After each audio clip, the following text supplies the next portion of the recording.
Hello, I'm Brother Taylor. Today I'd like to talk to you about être verbs, le passé composé avec être.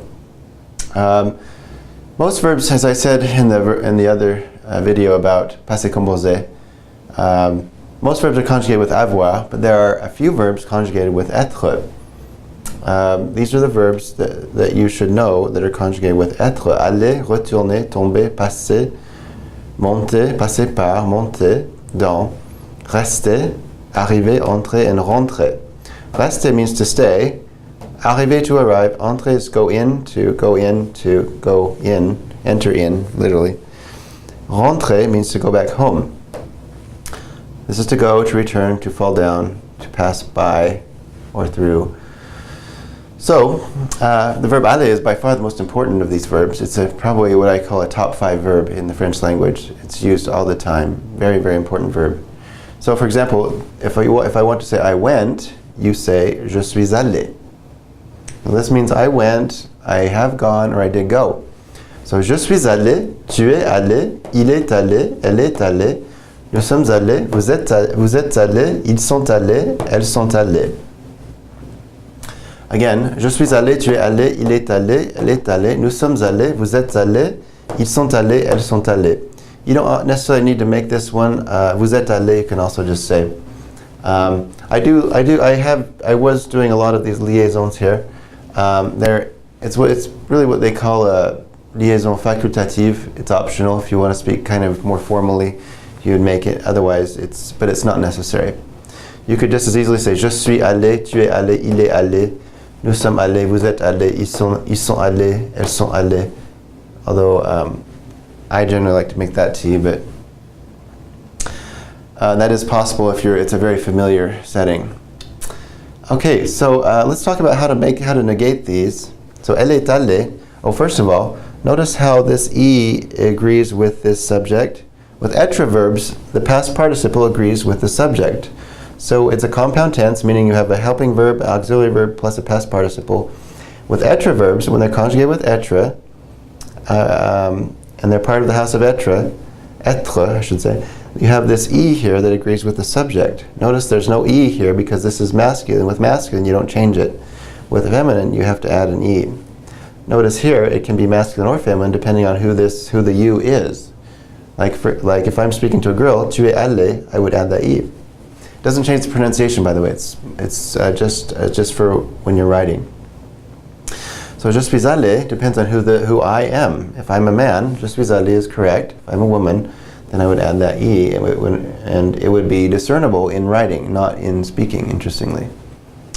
Now notice there's always an S here with nous. Why is that? Because with we, we went or we did this, it's always plural. Now it could be feminine plural, but it's not. It depends on who we represents. If it's males and females together, it's just this, no E. If it's all girls, it's ES. This could be feminine singular, or it could be masculine singular, feminine singular, or it could be masculine plural or feminine plural, depending on the context. Remember that vous is you, but it could be either a you singular or a you plural. It could be you singular meaning formal, right? Professeur, vous êtes allé à Chicago, par exemple. Could mean that, or mes amis, vous êtes allés, with an S, vous êtes allés à Chicago. Notice here, this is feminine plural because the subject is feminine plural. Here it's just masculine plural because this is masculine plural. There's no extra E here. So she went to Chicago is elle est allée à Chicago. She didn't go, or she didn't fall down is elle n'est pas tombée. Notice tomber is on our list of etre verbs. If it's not on this list, quite often, probably it's an avoir verb if you're taking the test.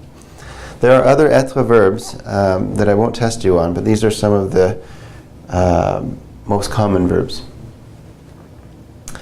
Good. So remember again that these rules, these are rules of agreement, apply to any etre verb, okay? But they do not apply to avoir verbs. One example is this. Elle a parlé. She spoke. Okay? Elle est restée. She stayed. Notice the difference. There's no extra E here with avoir, but there is an extra E because with etre verbs you make these agree. Notice here there's not an extra E because it's an avoir verb. Okay? Really important to understand that. So could be even if I put this in the plural, elles sont restées, they stayed, they spoke. Notice there's no yes, no E, nothing here. With avoir, there's no agreement. The subject doesn't make anything agree with avoir verbs. Okay. Now, avoir verbs almost always take a elle a parlé français. Elle a parlé français. What did she speak? French. They almost always have an object, avoir verbs. Etre verbs don't need an object. They stayed. You don't have to say anything else. You could mention where they stayed. They stayed at home or something, but you don't have to. With etre verbs, you don't really have to have any. They don't have objects. They're just actions. So, for example, she fell down. Notice, elle est tombée. You don't need. There's no object. She fell down. What? You don't. That doesn't work. That's not necessary. But if I have a verb like this, an avoir verb, elle a fait. She did. You know, if I have she did, usually she did something, right? So with avoir verbs, they have direct objects. Elle a fait ses devoirs, for example, it's your homework. Because you're always, with avoir verbs, you're almost always begging the question of what the object is. So she did, you can't just say she did, you have to say she did something. With etre verbs, there is no something, they're just places where an action could occur.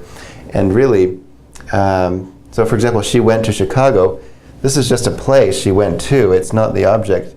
You would never say, what did she go? You could say, where did she go? And this is just kind of a place where she went. It's not an object of this verb. So etre verbs, the philosophy behind etre verbs is that they're actions and they don't take objects like avoir verbs do. Avoir verbs need an object. And avoir verbs generally answer the question, what? Could be who, but so she did, so you can't just say she did, you have to say she did what? Her homework, right? So that's just kind of a general philosophical difference between etre and avoir verbs. Avoir verbs need a direct object. Etre verbs of the house of etre generally don't take objects. And they can be used with prepositions like à Chicago or whatever, what have you. So, thank you.